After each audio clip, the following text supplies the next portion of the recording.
Globalisation. अगर आप समाचार पढ़ते या सुनते हैं, प्राइम टाइम डिबेट्स नहीं, समाचार, तो ग्लोबलाइजेशन आपके लिए नया शब्द नहीं होगा। It's kind of a buzzword. हो सकता है आप खुद ही इसे फ्रिक्वेंटली यूज़ करते हो अपने डिस्कशंस या थॉट प्रोसेस में। सोशल चेंज, सोसाइटी और वर्ल्ड अफेयर्स का कोई भी डिस्कशन बिना ग्लोबलाइजेशन के रेफरेंस के पूरा नहीं हो सकता। 1955 में एक मूवी आई थी, श्री 420। उसमें एक गाना था जो बहुत पॉपुलर हुआ। उसके लिरिक्स थे, मेरा जूता है जापानी, ये पतलून इंग्लिशतानी, सर पे लाल टोपी रूसी, फिर भी दिल है हिंदुस्तानी। इस गाने में लेखक के भारतीय होने का गर्व झलकता है।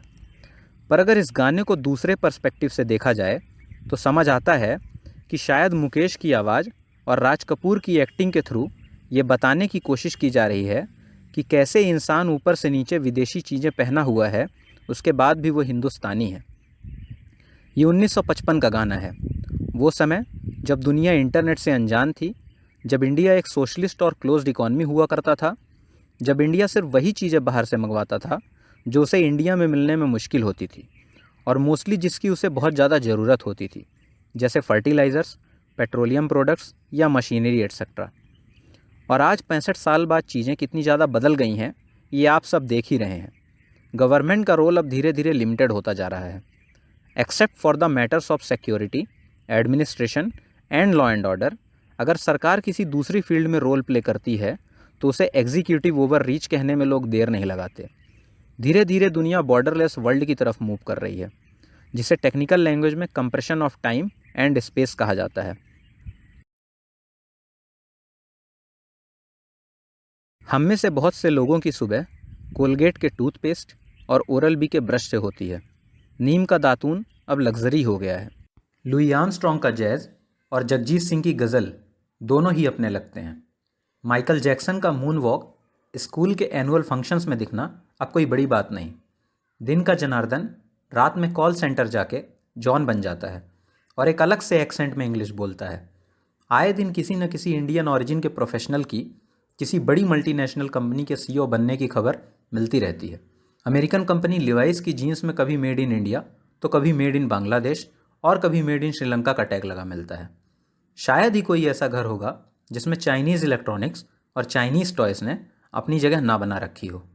अगर इंडियन फूड खाने की इच्छा ना हो तो चाइनीज़, मैक्सिकन या इटालियन खाना काफ़ी ईजिली अवेलेबल है। उसे ढूंढने में बहुत मेहनत नहीं लगानी पड़ती, बस पैसे होने चाहिए। और अगर आपने Brazil DJ DJ DJ Ramesh गाने पे डांस नहीं किया है तो यकीन मानिए आपके जीवन का एक बड़ा फन एलिमेंट मिसिंग है। अब अगर आप और मैं ऐसी ही और चीज़ें जिनका कहीं ना कहीं किसी और कंट्री से किसी तरह का रिलेशन है कि गिनती करने बैठें तो शायद दिन ख़त्म हो जाएगा, पर चीज़ें नहीं। अब ये ऊपर जितना कुछ भी मैंने आपको बताया, यही ग्लोबलाइजेशन है। टू बी स्पेसिफिक, ग्लोबलाइजेशन का आउटकम है। सरल शब्दों में, globalisation is simply the exchange of anything. It could be ideas, goods, capital, services, people, arms, CO2, tourist, virus, dollar, anything.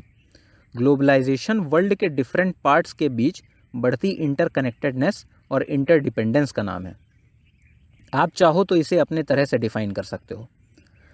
अब ऐसा नहीं कि ग्लोबलाइजेशन सिर्फ आज के समय की बात है। अगर एंशिएंट टाइम में देखा जाए तो सिल्क रूट के थ्रू चाइना से होते हुए मेडिटेरेनियन सी तक का एरिया ट्रेडर्स कवर किया करते थे।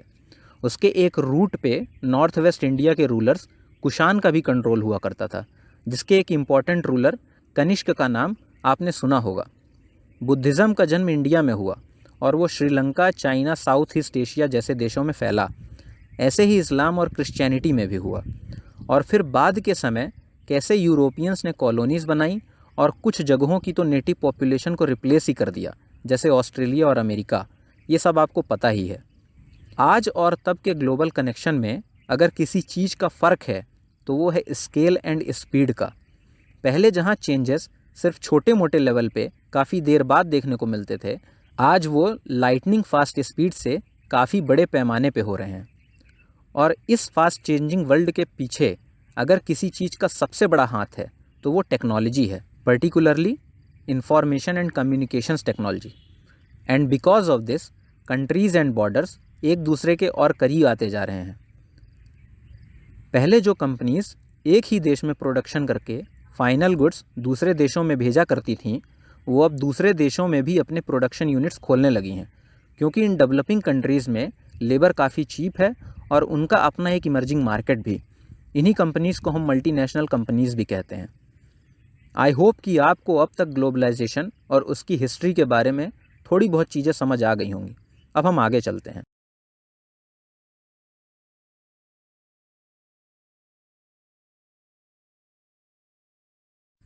ग्लोबलाइजेशन एक मल्टी डायमेंशनल कंसेप्ट है जिसके मेजरली 3 डायमेंशंस हैं: इकोनॉमिक, पॉलिटिकल एंड कल्चरल।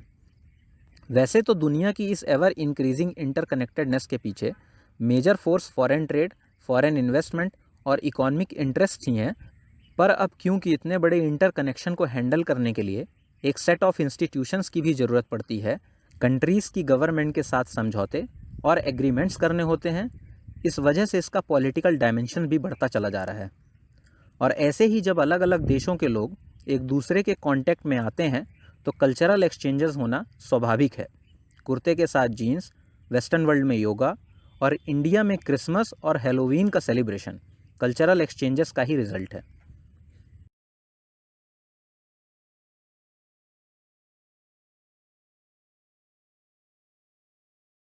अब हम ग्लोबलाइजेशन की डिबेट समझते हैं। ग्लोबलाइजेशन का इम्पैक्ट हर जगह पे एक जैसा नहीं हुआ है। कुछ देशों को इससे फ़ायदा हुआ है और कुछ को नुकसान। जिन्हें फ़ायदा हुआ है उसमें भी एक सेक्शन ऑफ पॉपुलेशन को फ़ायदा हुआ है तो दूसरे को नुकसान। ऑलमोस्ट ह्यूमैनिटीज़ के हर कंसेप्ट की तरह इसके भी 3 साइड्स ऑफ ओपिनियन हैं। एक वो जो ग्लोबलाइजेशन के सिर्फ फ़ायदे ही फ़ायदे बताते हैं, दूसरे वो जिन्हें इनके फ़ायदे बहुत कम और नुकसान बहुत ज़्यादा दिखाई देते हैं, और तीसरे वो जो कुछ बीच का रास्ता अपनाते हुए समझ आते हैं। पहले हम उन्हें देखते हैं जिन्हें इसके सिर्फ फ़ायदे दिखाई देते हैं। इनका मानना है कि ग्लोबलाइजेशन की वजह से अब दुनिया में हर देश को सब कुछ प्रोड्यूस नहीं करना पड़ता। जिसके पास जिस चीज़ की एक्सपर्टीज़ और रिसोर्सेज हैं वो उस पर फोकस करता है। इससे रिसोर्सेज का ऑप्टिमल यूज़ होता है और लोगों को सस्ते दामों पे वो चीज़ें मिलती हैं जो पहले सिर्फ हाई इनकम ग्रुप्स अफोर्ड कर सकते थे। अब लोग अपने बचे हुए बाकी के पैसे से अपने लिए दूसरी ज़रूरत की चीज़ें खरीद सकते हैं। सपोर्टर्स बोलते हैं कि ग्लोबलाइजेशन की वजह से इकोनॉमिक ग्रोथ दिन ब दिन और बढ़ती जा रही है, जिससे अब हर वो इंसान जो काम करना चाहता है के पास कहीं ना कहीं कुछ करने के लिए ऑप्शन होता है। दुनिया में कहीं पे भी अगर कुछ नई रिसर्च होती है तो दूसरी जगह उसके बारे में तुरंत पता चल जाता है, जिससे और नई रिसर्च शुरू होती हैं। इस नॉलेज एक्सचेंज से इंसान की ज़िंदगी दिन ब दिन और अच्छी हो रही है। कोरोना की वैक्सीन का इतने कम समय में इतना मास लेवल पे प्रोडक्शन इसका एक लेटेस्ट एग्जाम्पल है। अब हम ग्लोबलाइजेशन के क्रिटिक्स को देखते हैं। ये बोलते हैं कि मान लीजिए आज एक एमएनसी ने आपके शहर में एक कंपनी खोली। आपने बोला बहुत जॉब्स आई, अच्छी बात है। कल के दिन जब उसे यहाँ पे प्रोडक्शन कॉस्ट महंगी लगने लगती है तो वो अपने प्रोडक्शन बेस को किसी दूसरी जगह में शिफ्ट कर लेती है। इस वजह से जिन वर्कर्स को सिर्फ एक ही फील्ड का काम आता था, अब अगर कल कोई दूसरी कंपनी उसी फील्ड की उन्हें जॉब देने के लिए नहीं मिलती है तो उनके पास जॉब का कोई दूसरा ऑप्शन नहीं होता है। अभी कैसे सिर्फ एक जूम कॉल पे विशाल गर्ग ने अपने 900 एम्प्लॉयज़ को फायर कर दिया, ये सब आप सभी ने देखा, और वो भी तब जब कंपनी को $750 मिलियन की रिसेंट फंडिंग मिली थी।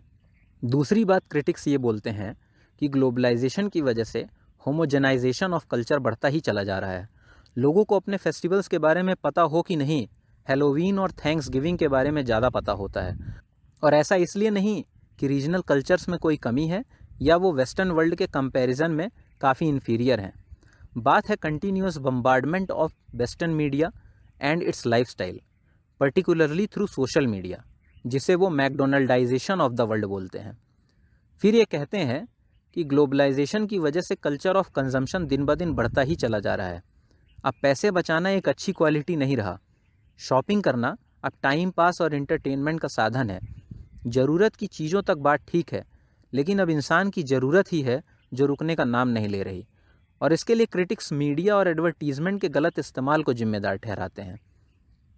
ऐसे ही क्रिटिक्स कुछ और बातें इन्वायरमेंटल डैमेज और कॉरपोरेट्स के अपने बेनिफिट्स को हमेशा बढ़ाने के एम के लिए एम्प्लॉयज़ के एक्सप्लॉयटेशन की बात करते हैं, जिसे वो एम्प्लॉय की वर्क लाइफ में बैलेंस की कमी से समझाते हैं।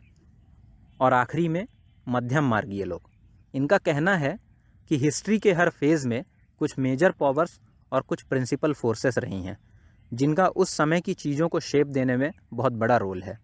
ऐसे ही ग्लोबलाइजेशन आज की एक प्रिंसिपल फोर्स है और मॉडर्न टाइम की रियलिटी भी। इससे पूरी तरह से मुंह नहीं मोड़ा जा सकता। इसके अपने फ़ायदे और नुकसान हैं।